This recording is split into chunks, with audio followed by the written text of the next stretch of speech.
Hi friends, श्रृंखल सलिया और जोरहाट के आजान चौधरी के बीच एक जंग सी छिड़ी हुई है। श्रृंखल सलिया ने इसी कॉन्फ्लिक्ट के चलते आज जोरहाट के स्टेडियम में एक प्रोटेस्ट का आह्वान किया है।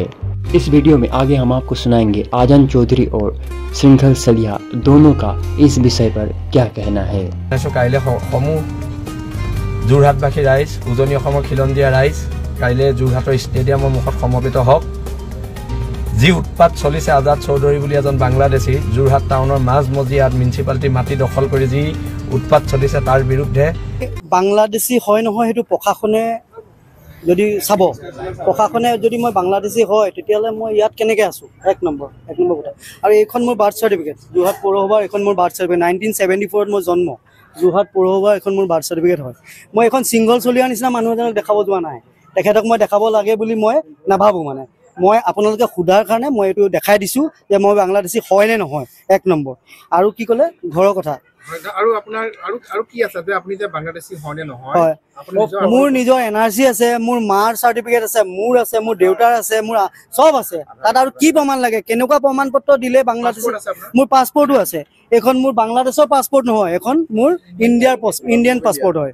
মোৰ ল'ৰা ৰাছিয়াত পঢ়িব গৈছে, মেডিকেল পঢ়িব গৈছে, সি বাংলাদেশৰ পৰা যোৱা নাই, বাংলাদেশৰ পাছপৰ্ট বনাই যোৱা নাই, ইণ্ডিয়াৰ পাছপৰ্ট বনাই গৈছে। গতিকে আৰু কওকচোন। হয়, আৰু আপোনাৰ যিটো ঘৰৰ যিটো কথা কৈছে মাটি উচ্ছেদৰ কথা কৈছে সেইটো কোৰ্টৰ আদেশ অমান্য হৈ আছে নেকি? চক সি কি কোৰ্টৰ আদেশ দেখাইছে মই নাজানো। যোৰহাট পৌৰসভাত 2018 চনত মোৰ যিটো মাটি আছে তাত টোটেল 6 বিঘা মাটি আছে। 6 বিঘা মাটিত মই 14 লুচাত বসবাস কৰি আছো। তাত 80 ঘৰ হৰিজন কলনী মানুহ বহি আছে, দুখনকে স্কুল আছে, এটা স্লটাৰ হাউচ আছে যিটো বন্ধ হৈ গ'ল, আৰু এখন মোৰ চাই কাষতে মানুহ আছে। তাত আমি কমেও 90 ঘৰ মানুহ বহি আছো 6 লুচা মাটিত। মোৰ আছে কিন্তু 14 লুচা মাটি। সেই মাটি টুকুৰাত মই মিউনিচিপালিটি বৰ্ডত লিজত আবেদন কৰিছোঁ। তাত 2018 চনতে মোক এইটো পাছ কৰি দিছে। এইটো মোৰ তাৰ কাগজ মই দেখাই দিছোঁ এক নম্বৰ। 2 নম্বৰ, সেই মাটিটোত মই টেক্স দি আছোঁ, মিউনিচিপালিটি হোল্ডিং দি আছোঁ, মোৰ নামত খাজানা ৰচিদ আছে।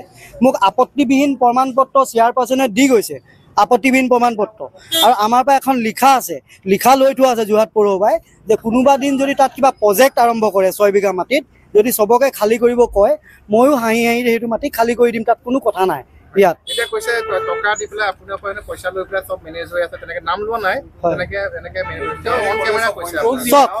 চক এইটো হ'ল মই কেছত জিকা এটা LG কেছ। তেওঁলোকে সিংগল চলিয়াৰ ইয়াত মানুহে মোৰ ওপৰত কেছ দিছিলে, আপোনাৰ এইখন LG কেছ LG 2817। এই কেছখনো মই জিকি থৈছোঁ হা। আৰু টকাৰ কথাটো হ'ল কি, টকাৰ পিছত চবেই মৰা মানুহ নহয়। আৰু টকা দি যিটো ইলিগেল কামবোৰ কৰিব নোৱাৰে। আৰু চবেই জানে, আজি অসমৰ ৰাইজে চবেই জানে টকালৈ কোনে কাম কৰি আছে, ইটা ভাটাত শ্ৰমিকবোৰক বন্ধ কৰি দিলে, মিয়া শ্ৰমিকক বন্ধ কৰি দিলে।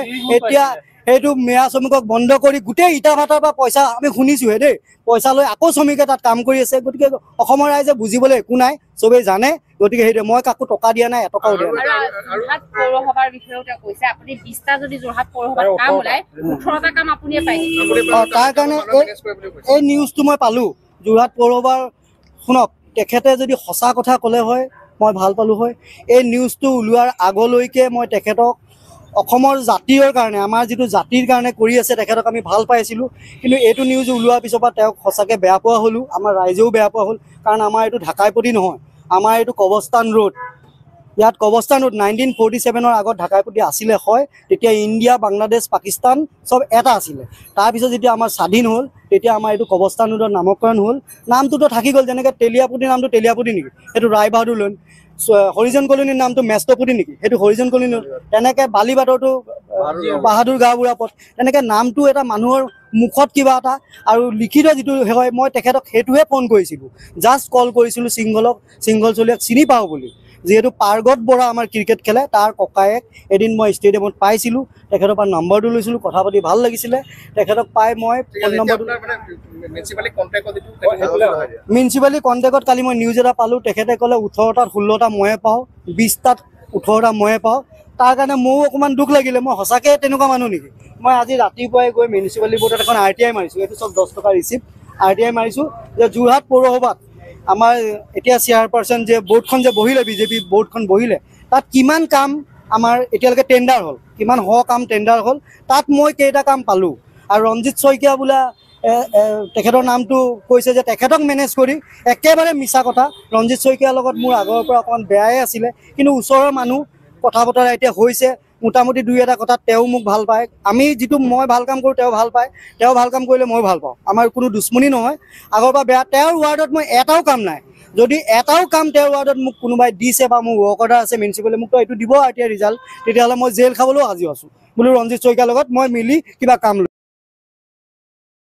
আবুল তাবুল বকি থাকে। এতিয়া নিউজ এটা পালোঁ সি মোক টুকুলাইত বোলে ক'ৰবাত বোলে উঠাই বোলে সি মোক দলিয়াই বোলে পেলাই দিব লাগে। নিউজটো পালোঁ, এই মাত্ৰ পাইছোঁ, সি DC কোৰ্টত দিছে। তাৰ ইমান দম আছে, সি আহক, সিটো কৈছে বলডোজাৰ দি ইয়াত ভাঙিম বুলি কৈছে, আহক সি বলডোজাৰ দি ভাঙক, তাৰ দম আছে, তাৰ সৈন্যৰ দম আছে, আহক সি মোক পেলাব। প্ৰশাসন নাই নেকি? প্ৰশাসন নাই নেকি? আহক, সি আমাৰ সন্মুখত আহক।